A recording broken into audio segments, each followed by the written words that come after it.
आज हामी नेपालमा चर्चको इतिहासबारे अलिक गहिरो कुराकानी गर्दैछौँ। हामीसँग विभिन्न स्रोतहरू छन्, जस्तै विकिपीडिया, पुराना मिसन अभिलेखहरू अनि केही ऐतिहासिक लेखहरू पनि। हो, यी सबैलाई हेरेर कसरी नेपालमा क्रिस्चियन समुदायको यात्रा अघि बढ्यो भनेर केलाउने प्रयास गरौँला।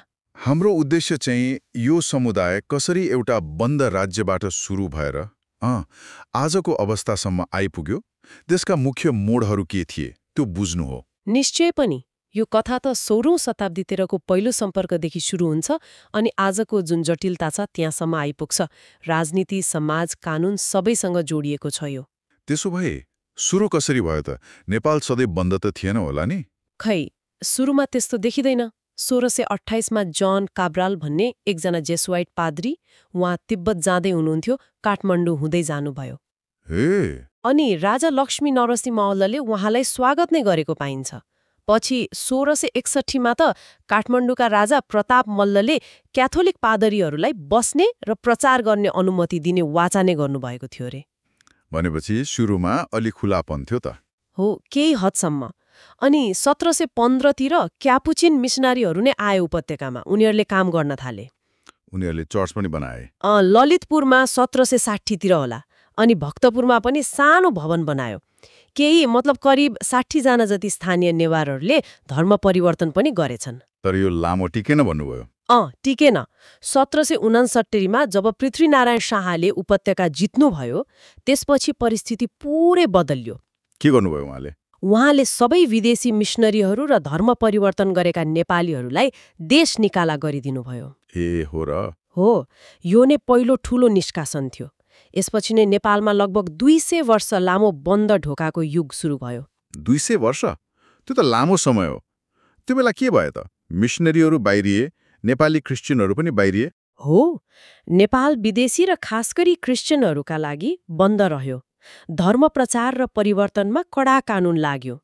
तर रोचक कुरा के छ भने ठिक यही बेला नेपाल बाहिर भारततिर, जस्तै दार्जिलिङमा बसाइसरेका नेपालीहरूमा चाहिँ चर्चको विकास भयो। ए, डायस्पोरामा? यही बेला गङ्गाप्रसाद प्रधानको नाम आउँछ होइन त? बिल्कुल, गङ्गाप्रसाद प्रधान 1891-1932। उहाँ पहिलो विधिवत पास्टर पदवी पाउनुहुने नेपाली हुनुहुन्थ्यो। उहाँको सबैभन्दा ठूलो काम त नेपालीमा बाइबल अनुवाद गर्नुभयो। उहाँले नेपाल फर्कने प्रयास पनि गर्नुभएको थियो? गर्नुभयो 1914 मा, तर उहाँलाई नेपालमा क्रिस्चियनका लागि ठाउँ छैन भनेर फर्काइयो। प्रयास सफल भएन। तर 1951 मा राणा शासन गएपछि त पक्कै परिवर्तन आयो होला? हो, ठूलो परिवर्तन आयो। नेपालले विकास सहायताका लागि ढोका खोल्यो, विदेशी मिसनहरूलाई पनि आउन दियो। तर शर्त थियो सामाजिक सेवा गर्ने, जस्तै स्वास्थ्य, शिक्षामा। मतलब धर्म प्रचार गर्न चाहिँ नपाउने? युएमएन आयो 1954 मा। उनीहरूले पाटन अस्पताल, तानसेन अस्पताल खोले। अनि स्कुलहरू पनि? महेन्द्र भवन, गण्डकी बोर्डिङ? हो, ती पनि युएमएनले नै हो। अनि आइएनएफ, इन्टरनेसनल नेपाल फेलोशिपले 1952 मा पोखरामा शाइनिङ हस्पिटल, पछि ग्रीन पास्चर्स भयो, त्यो सुरु गर्यो। जेसुइटहरूले सेन्ट जेभियर्स पनि त्यही बेला खोलेका हुन्? हो, 1951 मै। यी सबै सामाजिक सेवाले गर्दा अलि सद्भाव बढ्यो। यो त भयो विदेशी मिसनको कुरा। नेपालीहरू आफैले चाहिँ चर्च सुरु गरे कि गरेनन्? गरे, र यो पक्ष झमै महत्त्वपूर्ण छ। नेपालभित्र प्रोटेस्टेन्ट चर्चको सुरुवात नै वास्तवमा स्वदेशी नेतृत्वमा भएको देखिन्छ। कसरी? जस्तै डेभिड र प्रेमी मुखियाले पोखरामा रामघाट चर्च स्थापना गर्नुभयो 1952 मा। यसलाई पहिलो औपचारिक प्रोटेस्टेन्ट चर्च मानिन्छ। तीरबहादुर देवानले 1954 मा एउटा फेलोशिप सुरु गर्नुभयो।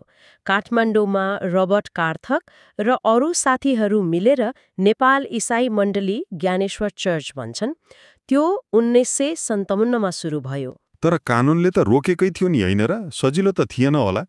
थिएन, पक्कै थिएन। फाटाफुट्टा सतावट पनि भयो। 1960 को दशकमा त धर्म परिवर्तन र प्रचार विरुद्ध मुद्दाहरू पनि चलाइए। तैपनि चर्च बढ्दै गयो। सुस्त थियो तर स्थिर। कति जति पुग्यो होलान् 1990 सम्म? अनुमान अनुसार 1966मा 100 जना जतिबाट बढेर 1990 सम्ममा करिब 50,000 पुगेको अनुमान छ। यो वृद्धि चाहिँ कसरी भयो त, प्रचार गर्न नपाइने अवस्थामा?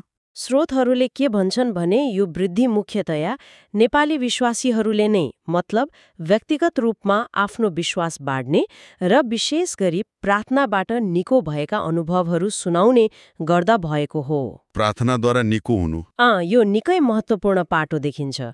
अनि यही अवधिमा नेपाल क्रिस्चियन फेलोशिप एनसीएफ 1960मा, अगापे फेलोशिप 1978मा यस्ता सञ्जालहरू पनि बने। अनि 1990मा प्रजातन्त्र आएपछि त अवस्था बदलियो, एकदमै छिटो बढ्यो भन्ने सुनिन्छ नि। हो, त्यो त साँच्चीकै विस्फोट जस्तै भयो। 1990को संविधानले धर्म परिवर्तन गर्न पाउने त बनायो, तर प्रचार गराउन चाहिँ नपाउने नै राख्यो। तर पनि वृद्धि रोकिएन। रोकिएन, झन तीव्र भयो। हेर्नुहोस् न, 1992मा करिब 75,000 भनिएकोमा 2001मा 4 लाख अनि 2021को जनगणनामै 5,12,000 नाग्यो। यो त जनसङ्ख्याको 1.8% हो। तर अनौपचारिक अनुमान त अझै धेरै छ भन्छन् नि। कसैले 10 लाख, कसैले 30 लाखसम्म पनि भन्छन्। एउटा अध्ययनले त नेपाली चर्चलाई विश्वकै सबभन्दा छिटो बढिरहेको मध्ये एक भनेको छ। वाह रे, यत्रो वृद्धिको कारण चाहिँ के होला त? प्रार्थनाद्वारा निको हुनु मात्रै हो? त्यो प्रमुख कारण देखिन्छ धेरै स्रोतमा, तर अरू पनि छन्, जस्तै सामाजिक परिवर्तनको चाहना, जातपातबाट मुक्ति, लैङ्गिक समानताको कुरा, अनि विश्वव्यापीकरण, 10 वर्षे गृहयुद्धको उथलपुथल, यी सबैले भूमिका खेलेको मानिन्छ। अनि अहिलेका चर्चहरू कस्ता खालका छन्? अधिकांश चाहिँ क्यारिजमेटिक्स वा पेन्टेकस्टल भनिने खालका छन्।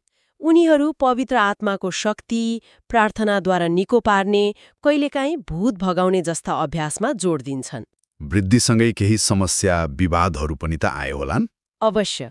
धेरै खालका चर्च समूहहरू, डिनोमिनेशन्स आए, त्यसले गर्दा अनि विभाजन र साम्प्रदायिकताको चिन्ता पनि छ। अनि त्यो आरोप त सधैँ लाग्छ, पैसा वा अरू लोभ देखाएर धर्म परिवर्तन गरायो भन्ने। वास्तविकता के हो त? अनुसन्धानले के भन्छ? केही अनुसन्धानले चाहिँ धेरैजसो मान्छे व्यक्तिगत विश्वास, सामाजिक कारण वा निको हुने अनुभवले नै धर्म परिवर्तन गर्छन् र त्यसपछि उल्टै समाजबाट बहिष्कारमा पर्छन् भन्ने देखाउँछ। अहिलेको राजनीतिक र कानुनी अवस्था चाहिँ कस्तो छ? धर्मनिरपेक्ष भनिए पनि 2007मा नेपाल धर्मनिरपेक्ष भयो। 2015को संविधानले पनि त्यसलाई निरन्तरता दियो, धार्मिक स्वतन्त्रता पनि दियो, तर धर्म परिवर्तन गराउन र अरूको धर्ममा खलल पार्न नपाइने कडा व्यवस्था पनि राख्यो। अनि कानुन पनि बनेको छ? हो, 2017मा त धार्मिक भामलमा चोट पुर्याउने कामलाई अपराध मान्ने कानुन नै आयो। यसले गर्दा पछिल्लो समय धर्म प्रचार विरोधी कानुनको प्रयोग बढेको मुद्दा चलेको देखिन्छ। 2016मा क्रिसमसको बिदा पनि हटाइयो। चर्च दर्ता गर्न पनि गाह्रो छ। त्यसमा पनि कानुनी अस्पष्टता र चुनौतीहरू छन्। तैपनि 2023को अनुमान अनुसार करिब 7,758 चर्चहरू छन् नेपालमा। त्यसो भए यो पुरै यात्रालाई हेर्दा के देखिन्छ त मुख्य कुरा? नेपालमा चर्चको इतिहास भनेको एउटा लामो र जटिल यात्रा रहेछ। प्रतिबन्धबाट सुरु भयो, सामाजिक सेवा गर्दै स्वीकृति खोज्यो, नेपालीहरूकै नेतृत्वमा फैलियो अनि विशेष गरी 1990 पछि एकदमै छिटो बढ्यो। यो यात्रा नेपालको राजनीतिक उतार चढाव, सामाजिक परिवर्तन र कानुनसँग नङ र मासु जस्तै जोडिएको छ।